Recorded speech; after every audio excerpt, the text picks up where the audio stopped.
स्वागत करती हूँ आपका मेरे YouTube चैनल काव्य संसार में। साथियों, जैसा कि आप सभी जानते हैं, हम अपने इस चैनल के माध्यम से उत्तराखंड में एलटी और लेक्चरर की तैयारी कर रहे हैं हिंदी विषय से।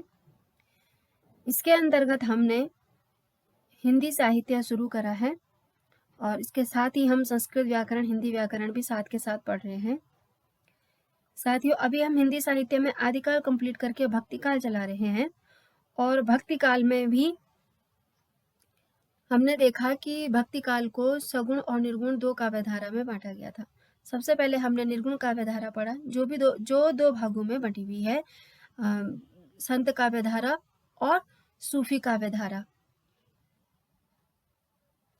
ठीक है, तो इसमें हम संत काव्यधारा को पढ़ चुके हैं, अभी हम सूफी काव्यधारा को पढ़ रहे हैं। कुछ क्वेश्चन हमने पहले कर दिए थे। मैंने कहा था कि थोड़ा सा जायसी बहुत इम्पोर्टेंट है, तो मैं चाहती हूँ कि मैं ज़्यादा से ज़्यादा क्वेश्चन कराऊँ।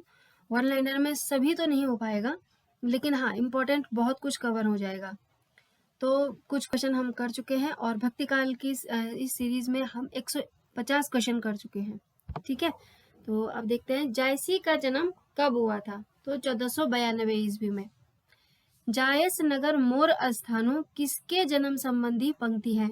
तो ये मलिक मोहम्मद जायसी की जन्म संबंधी पंक्ति है और ये पद्मावत में है, ये वाली जायस नगर मोर स्थानु। ठीक है, जायसी के गुरु कौन थे? जायसी ने अपने दो गुरुओं का उल्लेख किया है, एक सैयद अशरफ और शेख मोहद्दी। कहीं पे शेख मोहिउद्दीन भी हो सकता है। ठीक है, लेकिन रामचंद्र शुक्ल जी ने और ग्रियर्सन जी ने शेख मोहद्दी को ही इनका गुरु बताया है। लेकिन जायसी की कुछ काव्य पंक्तियां हैं, जब हम काव्य पंक्तियां लिखाएंगे तो वहां पे उन्होंने सैयद अशरफ और शेख मोहद्दी दोनों का जिक्र किया है।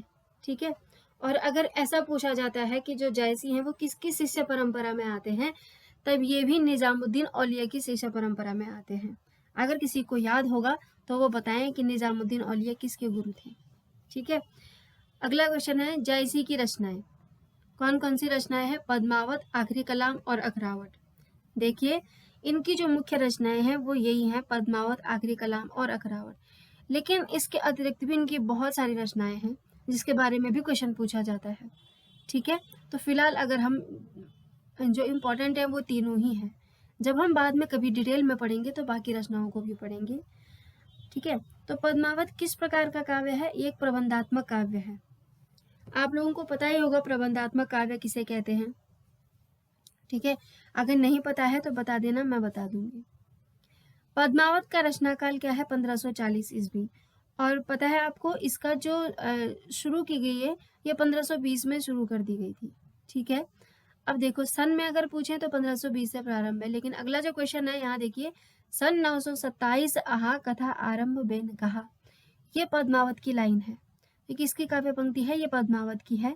तो ये कह रहे हैं सन 927 आहा, मैं 927 में इसकी जो कथा है उसको आरंभ कर रहा हूँ। तो एक हिजरी संवत है, हिजरी संवत के अनुसार 927 में इनकी जो ये पद्मावत थी वो लिखना शुरू की गई थी लिखनी। ठीक है, तो ये जो पंक्ति है सन 927 आहा कथा आरंभ बेन कहा, ये पद्मावत से है। इससे वो होता है, प्रमाणित होता है कि 927 हिजरी संवत में इस रचना का लिखना आरंभ किया गया, इस रचना को लिखना आरंभ किया गया। पद्मावत कितने सर्गों में विभक्त है? तो पद्मावत 57 सर्गों में विभक्त है। ठीक है, लेकिन यहाँ सर्ग को क्या कहा गया है? खंड कहा गया है पद्मावत में। पद्मावत का कथानक कितने भागों में विभक्त है? तो पद्मावत का जो कथानक है, जो पूरा कथानक है, वो दो भागों में विभक्त है, एक है पूर्वार्ध और है उत्तरार्ध। जो पहला वाला है उसमें रत्नसेन व पद्मावती के विवाह की कथा है। ठीक है, और जो उत्तरार्ध है वो विवाहोत्तर जीवन की कथा है। तो कई सारे जो हमारे इतिहासकार हैं हिंदी साहित्य के, ये इसके पूर्वार्ध को कल्पना मानते हैं कि ये सब एक क्या है? कल्पना है। ठीक है, और ऐतिहासिक कौन सा? उत्तरार्ध है। तो कई बार क्वेश्चन पूछा गया है कि कौन सा भाग ऐतिहासिक है और कौन सा भाग काल्पनिक है। पद्मावत में चित्तौड़ किसका प्रतीक है? तो पद्मावत में चित्तौड़ शरीर का प्रतीक है। यहाँ पर मैंने ये सारे लिखा दिए हैं कि देखिए, चित्तौड़ क्या है? शरीर का है, रत्नसेन मन का, नागमती सांसारिक बुद्धि का, पद्मावती रागात्मक बुद्धि का या परम सत्ता का। कई बार परम सत्ता सबको पता होगा, लेकिन कहीं पे रागात्मक बुद्धि दिया होगा तो कंफ्यूज हो जाएंगे। तो पद्मावती क्या है, रागात्मक बुद्धि का भी प्रतीक है और परम सत्ता का भी, दोनों ऑप्शन में से एक जो भी आएगा, दोनों नहीं आएंगे। सिंघल द्वीप हृदय का, हीरामन तोता गुरु का, राघव चेतन शैतान का और अलाउद्दीन माया का, शेर शाह दिल्ली सुल्तानु चौखंड तपे जस भानु। काव्य पंक्ति कहाँ से ली गई है, तो ये पद्मावत से। तो पद्मावत में जो है, इन्होंने जो शाहे वक्त हैं उस समय के, वो शेरशाह सूरी हैं, तो इनकी उन्होंने प्रशंसा की है। शेर शाह दिल्ली सुल्तानु चौखंड तपे जस भानु। ठीक है। भक्ति काल का वेद वाक्य तथा समासोक्ति काव्य पद्मावत को किसने कहा है? शुक्ल जी ने कहा है। क्वेश्चन किसी भी तरीके से पूछा जा सकता है। ठीक है, कि समासोक्ति काव्य किसे कहा गया है, भक्ति काल का वेद वाक्य किसे कहा गया है, या भक्ति काल का वेद वाक्य पद्मावत को किसने कहा है। ठीक है, तो ये क्वेश्चन है और इम्पोर्टेंट है। समासोक्ति तो कई बार पूछा गया है। पद्मावत को अवधि की अर्घान किसने कहा है? तो पद्मावत को अवधि की अर्घान बच्चन सिंह ने कहा है। ठीक है, अर्घान यानी सुगंध, अवधि की सुगंध। जो ये पद्मावत है ये अवधि भाषा में है। ठीक है, तो बच्चन सिंह ने अवधि की अर्घान या अवधि की सुगंध कहा है पद्मावत को। पद्मावत सूफी काव्यधारा की प्रतिनिधि रचना है, ये डॉक्टर राम कुमार वर्मा जी का कथन है। पद्मावत प्रेम मार्गी काव्यधारा की सबसे प्रौढ़ एवं सरस रचना है, ये शुक्ल जी का कथन है, रामचंद्र शुक्ल जी का कथन। पद्मावत एक रूपक महाकाव्य है, ये डॉक्टर नगेंद्र जी का कथन है। पद्मावत हिंदी का प्रथम बड़ा महाकाव्य है, ये शुक्ल जी का कथन है। जायसी की किस रचना में कयामत का वर्णन है? तो आखिरी कलाम में कयामत का वर्णन है। जैसी की प्रथम रचना आखिरी कलाम है। ठीक है, तो अगर प्रथम रचना पूछा जाए तो आखिरी कलाम भी 1923 में लिखी गई थी। जैसे कि किस रचना में वर्णमाला के एक एक वर्ण के माध्यम से सूफी सिद्धांतों का वर्णन है? अखरावट में। जैसे कि किस रचना में सूफी मान्यताओं का प्रवेश नहीं हुआ है? चित्ररेखा में। भक्ति काल में जायसी एकमात्र ऐसे कवि हैं जिनकी कविता का वास्तविक रूप हमारे सामने है, किसका कथन है? डॉक्टर राम कुमार वर्मा का। ठीक है, क्योंकि भक्ति काल की अत्यधिक रचनाएं क्या है, हमें पूर्णतः मिली नहीं है, तो ये वास्तविक रूप में हमें मिलती है पद्मावत। किसका कथन है? ये डॉक्टर राम कुमार वर्मा का। नागमती वियोग खंड हिंदी साहित्य की अद्वितीय वस्तु है, ये रामचंद्र शुक्ल जी का कथन है। जैसे कि किस रचना में शाहे वक्त के रूप में बाबर की प्रशंसा हुई है? तो आखिरी कलाम में।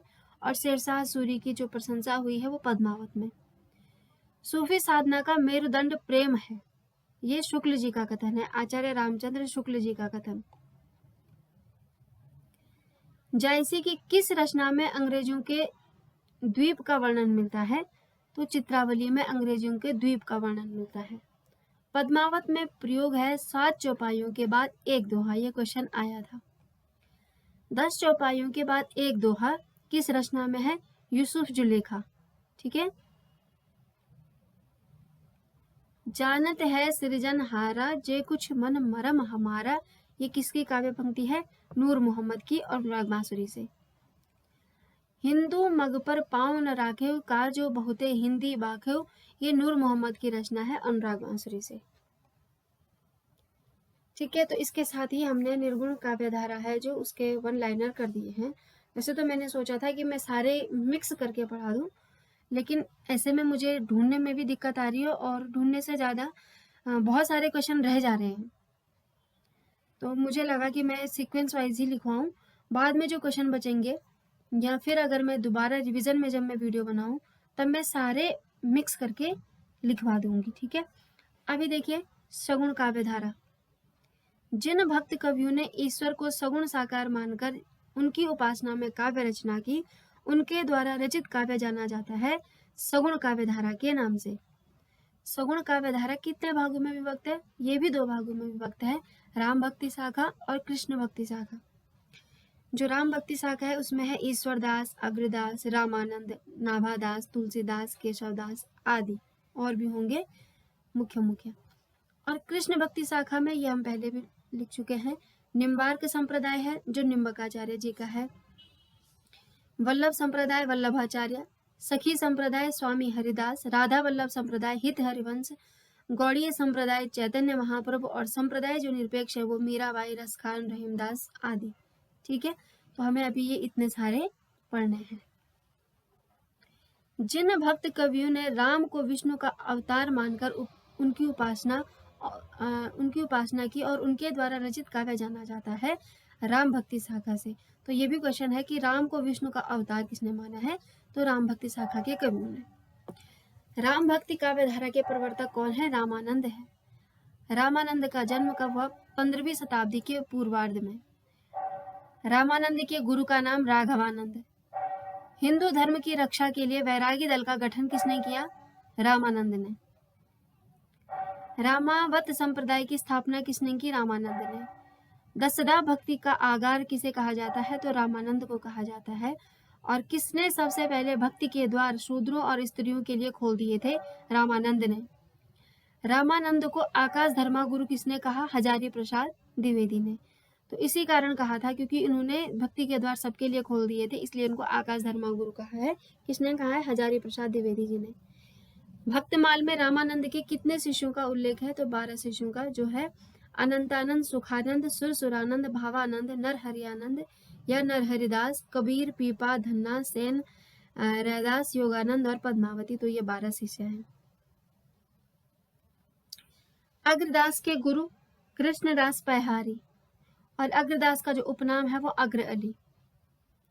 अग्रदास की जो रचनाएं वो है ध्यान मंजरी, राम भजन मंजरी, रामाष्टयाम, उपासना बावनी, पदावली, श्रृंगार रस सागर। अग्रदास ने राम भक्ति शाखा में माधुर्य भाव का श्री गणेश किया है। यह कथन किसका है, आचार्य विश्वनाथ प्रसाद मिश्र का। तो अगर कथन ना पूछा जाए और ये पूछ लिया जाए कि किसने राम भक्ति शाखा में माधुर्य भाव का श्री गणेश किया, तो अग्रदास ने, क्योंकि इसके बाद हम देखेंगे कि मीराबाई की रचनाओं में भी माधुर्य भाव मिलता है। तो लेकिन श्री गणेश किसने किया है, अग्रदास जी ने। और कथन किसका है, आचार्य विश्वनाथ प्रसाद मिश्र जी का। भरत मिलाप एवं अंगद पैज किसकी रचनाएं हैं, ईश्वरदास की। सत्यवती कथा, स्वर्गारोहिणी कथा और एकादशी कथा किसकी रचनाएं हैं, ईश्वरदास की। सत्यवती कथा संबंधित है, तो इसका नाम देख करके हमें पता भी नहीं चलेगा कि ये सूफी परंपरा से संबंधित है। ठीक है, और ईश्वरदास को अवधि का प्रथम कवि किसने माना है, शुक्ल जी ने, इसी रचना के आधार पर। ठीक है, और ईश्वरदास